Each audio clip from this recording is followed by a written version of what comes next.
পাথর প্রতিমায় চাঞ্চল্যকর খুন। পারিবারিক অশান্তির জেরে স্বামীর হাতে খুন হলেন স্ত্রী। ঘটনাটি ঘটেছে পাথর প্রতিমা ব্লকের দক্ষিণ দুর্গাপুর এলাকায়। মৃত গৃহবধূ অনুপমা হালদারকে ধারালো অস্ত্র দিয়ে খুনের অভিযোগ উঠেছে স্বামী অনুপ প্রসাদ হালদারের বিরুদ্ধে।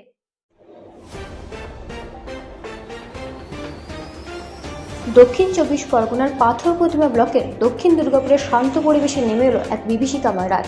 পারিবারিক অশান্তির জেরে স্বামীর হাতে স্ত্রীর নৃশংস খুন। এই ঘটনায় শোরগোল পড়ে গেছে গোটা এলাকায়। স্থানীয় সূত্রে জানা যায়, মৃত গৃহবধূ অনুপমা হালদারের সঙ্গে অনুপ প্রসাদ হালদারের বিবাহ হয় প্রায় ২২ বছর আগে। দীর্ঘ দাম্পত্য জীবনে তাদের একটি সন্তান রয়েছে, যার বয়স বর্তমানে প্রায় ২০ বছর। তবে বহু বছর ধরে স্বামী স্ত্রীর সম্পর্কে টানাপোড়েন চলছিল বলে জানা গেছে। অনুপ প্রসাদ হালদার পেশায় একজন পরিযায়ী শ্রমিক। কাজের সূত্রে তিনি দীর্ঘদিন কেরালায় থাকতেন এবং কয়েক বছর অন্তর অন্তর বাড়ি ফিরতেন। অন্যদিকে অনুপমা হালদার অধিকাংশ সময় তার সন্তানকে নিয়ে বাপের বাড়িতেই থাকতেন। কয়েক মাস আগে শাশুড়ির মৃত্যুর পর পরিস্থিতি কিছুটা বদলায়। স্বামী অনুপ প্রসাদ নিজেই স্ত্রীকে শ্বশুর বাড়িতে নিয়ে আসেন, কিন্তু তাতে দাম্পত্য কলহের অবসান হয়নি, বরং তা আরও গভীর হয় বলে অভিযোগ।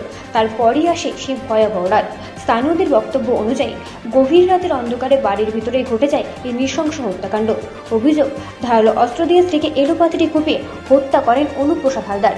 এতটাই নৃশংস ছিল এই আক্রমণ যে ঘটনাস্থলে মৃত্যু হয় অনুপমার। সবচেয়ে আশ্চর্যের বিষয়, বাড়ির আশেপাশে থাকা কেউই এই ঘটনার কোনো শব্দ বা আঁচ পাননি বলে জানিয়েছেন। ফলে খুনের ঘটনাটি সামনে আসা অনেকটা দেরিতে। খবর পেয়ে রাতেই ঘটনাস্থলে পৌঁছায় পুলিশ। মৃতদেহ উদ্ধার করে ময়নাতদন্তের জন্য পাঠানো হয়। একই সঙ্গে অভিযুক্ত স্বামী অনুপ প্রসাদ হালদারকে গ্রেফতার করা হয়েছে। পুলিশ সূত্রে প্রাথমিকভাবে অনুমান করা হচ্ছে, দীর্ঘদিনের পারিবারিক অশান্তি এই খুনের মূল কারণ। তবে ঘটনার পেছনে অন্য কোনো কারণ রয়েছে কিনা তা খতিয়ে দেখা হচ্ছে। এই নৃশংস হত্যাকাণ্ডে স্তম্ভিত এলাকাবাসী। যেই পরিবারে এতদিন ধরে অশান্তি চলছিল, সেই পরিবারে এমন মর্মান্তিক পরিণতি তা ভাবতেও পারছে না কেউ। স্থানীয় এক বাসিন্দার কথায়, ওদের মধ্যে ঝামেলা ছিল ঠিকই, কিন্তু এমন ঘটনা ঘটবে সেটা কেউ কল্পনা করতে পারেনি। এই ঘটনার পর এলাকায় আতঙ্কের পরিবেশ তৈরি হয়েছে। একই সঙ্গে উঠে আসছে প্রশ্ন, দাম্পত্য কলহ কি এতটাই ভয়ঙ্কর রূপ নিতে পারে? পুলিশ ইতিমধ্যে তদন্ত শুরু করেছে। অভিযুক্তকে জিজ্ঞাসাবাদ করা হচ্ছে এবং ঘটনার পূর্ণ সত্য উদ্ঘাটনের চেষ্টা চলছে। একটি পরিবারের অন্তদ্বন্দ্বে পরিণতি যে এতটা ভয়াবহ হতে পারে, পাথর প্রতিমার এই ঘটনা যেন তারই এক নির্মম উদাহরণ রয়ে রইল। আমি ঠিক জানি না তো। তো কি শুনেছো বলো? আমি এই কালকে মিলের মধ্যে অ্যাঙ্গেল আনতে গেছিলুম, সেচ কাকা দেখি না এই ইটাসের কাছে বসা আছে, আর সেচ কাকি ধোঁয়া দিচ্ছে। কখন? ওই তখন তোর 9টা 9:30 বাজে রাত্রে? হ্যাঁ। আচ্ছা। আর আমি চিরঞ্জিত কুমারের কাছে 200 টাকা দিতে গেছি, থানায় পাবে বলে দিতে গেছি শেয়ারটা। যে কেউ বলেছে আমি ভোরবেলা বার হয়ে যাবো, ওই টাকাটা দিতে গেছি, এসে খেয়ে দিয়ে আবার শুয়ে পড়েছি। চাবি লেগে পেছনে বাইরের পেছনে করে এসে শুয়ে পড়েছি। চাবি লেগে পাকাটা চেয়ে ঘুমাচ্ছি, কখন কি হয়েছে আমার ঠিক জানি না। কখন জানতে পারলে? যখন এসে গিল ঝেঙ্কানা দেয় তখন জানতে পারছি। তারপর উঠে কি দেখলে বা বুঝলে? তারপর উঠে বলে তোরা সব বারো, তোরা সব যোগ আছি আছি। আমরা বলি ইতে নি, আমরা সাথেও নি পাঁচেও নি। থানা থেকে যা বলেছে সেটাই আমরা করেছি। এখন কোথায় মৃতদেহ কোথায়? মৃতদেহ মনে হচ্ছে পোস্টমর্টম। তোমার নাম? প্রণবেশ হালদার। তোমার কে হয়? ওটা আমার কাকি। কে? যা হয় কি করে হলো জানা গেছে? কি করে জানা গেছে মানে আমরা তো জানতে পারিনি। সব পাকা খুলে যে যা শুয়ে পড়েছি, সারা রাত জাগা পূজা হয়েছে, যে যা শুয়ে পড়েছি। এমনিতে পাকা খুলে শুলেও কিছু বাইরে আর কিছু শোনাও যায় না। আর এবার সারা রাত তো ঘুমায়নি, ঘুমিয়ে গেছি। যখন এসে ওরা ধরে ঝেঙ্কান টেঙ্কান দিচ্ছে, তখন আমরা বলি কি হয়েছে, তখন আমরা উঠে পড়েছি। এইরকম কারা এসে দিচ্ছে? ও আমার যার ভাজেরা, তারা এসে জানলো কি? এত দূর থেকে এলো কি কি করে? জানে কি করে এসে আমার ধরে লাঠি মারতেছে। কি জানলেন জাস্ট? আমরা কি জানলাম, আমরা লাস্টে এসে ওরাই বলতেছে তোমরা জানো না, বলে ওরা দৌড় ঝেঙ্কানা। আমরা কি হয়েছে না এরকম হয়েছে তোমরা জানো না, দৌড় খোলো। আমরা তখন দৌড় খুলিনি, যে ওই মুহূর্তে দৌড়টা খুলবো আমরা, তখন লোক কাঁড়ি হয়ে গেছে এখানে। আর কি দেখলেন? কি দেখলো, আমরা কোনো নাশও দেখিনি, ওরাই নিয়ে বার করে নিয়ে চলে গেছে। মানে আপনার দেওয়ারের সঙ্গে গন্ডগোল হতো? গন্ডগোল হওয়া হয় মানে আমরা তো কিছু জানি না। এবার আমরা যে যার খাটাখাটুনি, ছাগলের ঘাস পোড়াই তোলা, চার দিয়ে করতে, ওরা ঘরে থাকে। এবার এসে দেখবো যে ওরা ভালো আছে। হ্যাঁ, তো মীমাংসা করতে গেল। আচ্ছা, আপনার নাম? আমার নাম বামনি। বামনি হালদার? হ্যাঁ, বামনি। যে মা খুন হয়েছে? অনুরূপা হালদার। রাত কালে একা থাকে, আর মধ্যলোক বাইরে থাকে, করছে কি করে সারা শব্দ কিচ্ছু পাইনি। ওই তো ঠাই এক জায়গায় ঘর। তখন রাত্রে কি ওনার বাবা এসে যখন রাত্রে কান্নাকাটি করে তখন আমি ওই দৌড় খুলে একা বাড়ি আমি ও বা কি হয়েছে, তখন বলতে মেয়েটার কেটেছে তোমরা জানতে পারো না। আমি বলি না, আমি একা লোক থাকি, সন্ধে হলে বাথরুম পর্যন্ত ঘরের ভিতর করি। আর কখন কি করেছে একটু হাঁকাহাঁকি হলে পাড়ার লোকও তো ছুটে আসে। ওর কি গলা কেটে দেওয়া হয়েছে? আমি দেখিনি দাদা। আপনি কি শুনেছেন? আমাকে ওই যেটুকু বলেছে কোথায় কোথায় কুপিয়েছে আমার তো দেখতে দেয়নি। আমার শ্বশুরটা নিয়ে চলে গেছিল।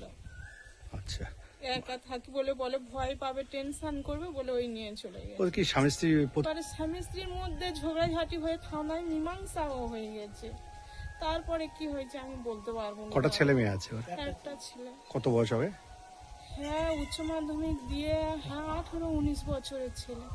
ভোট হয়েছে ছেলেটা? হ্যাঁ। মেয়েটার নাম কি? যার নাম অনুরূপা হালদার। আর আপনার দেওরের নাম? ভাসুর ভাসুরের নাম? হরপ্রসাদ হালদার। এখন কোথায় সে? থানায় নাকি সিলিন্ডার করেছে শুনতে পাচ্ছি, এখন জানি না আমি সঠিক, আমাকে তো জানাই ওরা। আপনার নাম? সাবিত্রী হালদার। বাবা, যে খুন হয়েছে তোমার কে হয়? মা। তুমি কি করো? আমি এখন একটা কাজ করছি। পড়াশোনা করেছো? পড়াশোনা করি। কি ঘটনা ঘটেছে তুমি জানো? আমি কাজে ছিলাম, কালকে রাত্রেবেলা হঠাৎ খবর এলো যে মাকে পাড়া থেকে একজন রাজা হালদার ডাক নাম বলে সে ফোন করে বলছে যে তোর মাকে কুপিয়ে কুপিয়ে খুন করেছে। কে মা করেছে? নেই। কে করেছে বলো? ওইটা ঠিকঠাক ভাবে বলে। আচ্ছা। তারপরে বাড়ি আসতে ওখান থেকে আমি যেখানে কাজ করি ওখানে দাদারা মিলে বাইকে করে ছেড়ে দিয়ে গেল। রাত্রে এসে দেখছি এই অবস্থা, রক্ত তো পড়ে আছে। রক্ত পড়ে আছে। মানে আমাদের বাড়িতে ছাগল চাষ আছে, 7-8টা যা আছে। তা প্রত্যেকদিন ধোঁয়া দেওয়া হয়, মশা ধোঁয়া দেওয়া হয়। টিভি রিচার্জ নেই। মা গল্প করতে যায় একটু পরে, একটা বাড়ির সাথে ভালো সম্পর্ক আছে। প্রত্যেকদিন যেরকম যায় ওইরকম ধোঁয়া দেখে, মশা তো ধোঁয়া দেখে একটু বাইরে দিয়ে গিয়েছে, যাবে বলে ভাবছিল। ধোঁয়া দেখতে গিয়েছে আর পিছন থেকে নাকি কে মেরেছে, মাথায় আঘাত করেছে। আঘাত করার পর তারপরে কি কি হয়েছে আমি জানি না। আমি আসলাম দেখে আমি নিজেকে সামলাতে পারলাম না। তারপরে ঘরে কাউকে ঢুকতে দিল না, পুলিশরা ভর্তি হয়েছিল। পাড়ার কোনো লোক আমাদের সাপোর্ট করেনি। মানে কি পাশের বাড়ি মুসলিম পাড়া একটা আছে আমাদের এইখানে, ওইখানে সবচেয়ে ওরা আজ সকালে টোটো ভাড়া করে ওরা এসেছে, আমি দেখতে পাই বাবা ছিল না? না। আসলাম, তারপরে মাকে দেখলাম গলা থেকে কাটা, গোটা মুখে থেকে রক্ত ভর্তি। বাড়িতে তো ঢুকতে দিল না। আজকে যারা যারা গিয়েছিল বাড়িতে, পাশের বাড়ির সব, তারা বলছে রক্ত ভর্তি, যেতে পারবে না। তারপরে মুখ দেখে আমি নিজেকে সামলাতে পারলাম না। তোমার বাবা কি পুলিশ থানায় নিয়ে গেছে না বাবা নিজে গিয়ে সারেন্ডার করেছে। ওই রকম অনেকবার বহুবার হয়েছে ওই রকম। তা মারপিট হচ্ছে, মানে একটু হাতাহাতি হয়, তারপরে ঠিক হয়ে যায়। পাড়ার অনেকবার বসাবসি হয়েছে, তারা অনেকবার বলেছে। এবারে যে ঘটনাটা ঘটলো, এর কিছুদিন আগে পায়ে ইটটিটি মেরেছিল। কারা? তোমার বাবা? তোমার বাবা কি বাড়িতে ছিল? বাইরে কাজে ছিল, তারপরে এই কদিন আগে এসছে। কতদিন বাড়ি ছিল? 15 দিন। 15 দিন মতো বাইরে ছিল? না, 15 দিনের মতো বাড়িতে এসছে। কতদিন বাইরে ছিল? 7-8 মাস। এর থেকেও বেশি থাকে, 5 বছর 6 বছর। আমাদের দেখতো না, প্রথম থেকে আমাদের দেখতো না।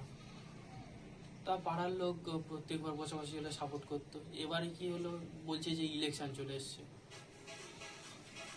আমরা কোনো কিছু করতে পারবো না, তোমরা পারলে থানা যাও বা যেখানে যাও। তুমি কি মনে করো তোমার বাবা দোষী বা নির্দোষ, কি মনে হয়? অবশ্যই আমার উনি দোষী, আর পাশের বাড়িরও হাত আছে।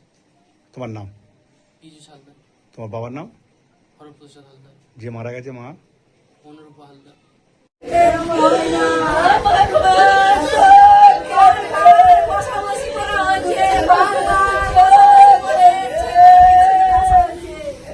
নিজের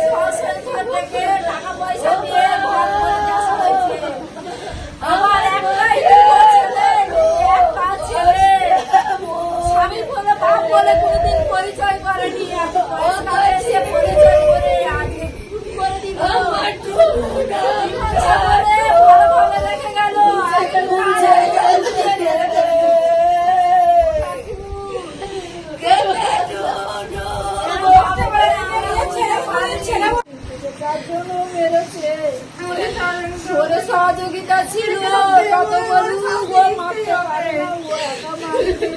ও একা মারেনি, ও একা মারেনি, ও একা মারেনি।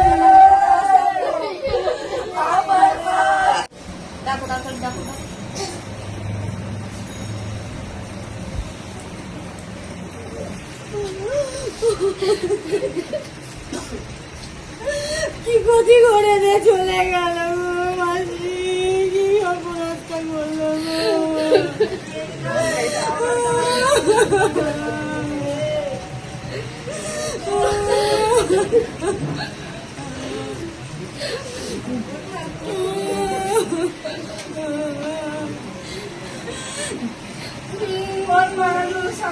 আমার ছেলে না, ওদেরকে আমরা দেখবো না, চলে গেছিল কেনারা, এসে এই ঘটনাটা ঘটিয়ে দিল।